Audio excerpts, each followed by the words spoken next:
Wewe kama ni kijana wa kimaskini, wewe kama ni kijana ambaye ndo umetoka kijijini umekuja mjini alafu hauelewi, au wewe ni kijana ambaye umefilisika, yani ulikuwa unamtaja alafu umeishiwa kabisa, hauna maarifa yoyote.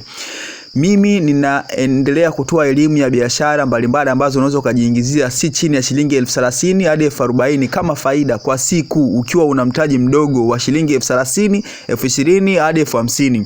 Kutokana na session hiyo, mimi leo nimeona nikuletee biashara ya viatu. Leo nitakuelezea namna gani unaweza kufanya biashara ya viatu na utapata faida pesa hiyo shilingi 20,000 hadi 30,000 ndani ya siku moja. Kwanza kabisa, hii biashara ili uweze kufaidika nayo ni lazima uamke saa 9 usiku mpaka saa 10 uwahi pale Karume ndani mle ambapo wanafungua viatu. Pale utapata viatu vizuri sana. Unapoenda pale kuchagua, utulize akili, usichague kwa pupa. Tuliza akili, chagua viatu vizuri kwa bei ya shilingi 2,000 hadi 2,500. Ukishachagua viatu vizuri, hapo cha kuzingatia uangalie sore huku chini. Je, imekaaje? Maana unaweza kuchagua viatu alafu kumbe sore zake haziko sawa. Mtu kikanyaga hivi inabonyea. Sasa angalia sore ambayo ni imara ndo ununue kwa bei ya shilingi 2,000 hadi 2,500, vingine unanunua mpaka shilingi 3,000. Sasa kama ukiwa na shilingi 30,000 unaweza kununua pair si chini ya 12 kwa shilingi 2,500, na hadi 2,200 unaweza kununua viatu pair 15.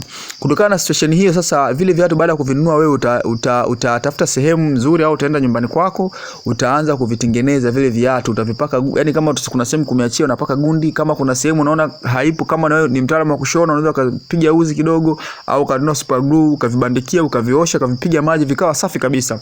Sasa basi utapataje shilingi 30,000?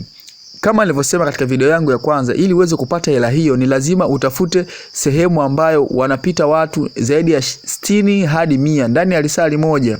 Ndipo unaweza kwenda kuweka viatu vyako pale, uwatege watu. Mtu akipita kione kiatu kikali anachokipenda, ni lazima atauliza bei na ataweza kununua. Lakini sasa kama utauza bei kubwa itakuwa changamoto. Lakini kama utauza bei ambayo ni rafiki, shilingi 5,000, maana yake kila kiatu kimoja wewe utakuwa na uwezo wa kutengeneza faida ya shilingi 2,500. Kumbuka kwamba wewe kule umenunua shilingi 2,500. Kutokana na session hiyo, kama utauza shilingi 5,000, maana yake utakuwa unatengeneza shilingi 2,500 katika kwa kiatu kimoja. Na kama utauza vyote viatu 12 ndani ya siku hiyo, utajikuta wewe umepata faida ya shilingi 30,000 na mtaji wako ukiwa ni 30,000. Jumla utauza viatu vya shilingi 60,000 ndani ya siku moja. Kwa hiyo ndani ya siku hiyo utakuwa umetengeneza shilingi 30,000 kama faida. Kutokana na hivyo, aina ya viatu ambavyo nitakuwa wewe uchukue viatu vya kiume na uchukue viatu vya kike, ambapo vya kike, yani kutokana na soko lako utakavyoenda first time ndio utajua kwamba nichukue viatu vya design gani na viatu vya design gani vinapendwa na viatu gani havipendwi. Lakini unapochukua lazima uweke vya kike hata pair 2 na vya kiume ndio sana na size unakuwa unatofautisha ili sasa uweze kuwapata wateja tofauti. Kutokana na hivyo, hiyo ni miongoni mwa biashara ambayo unaweza kujipatia shilingi 30,000 kwa siku. Don't comment, subscribe.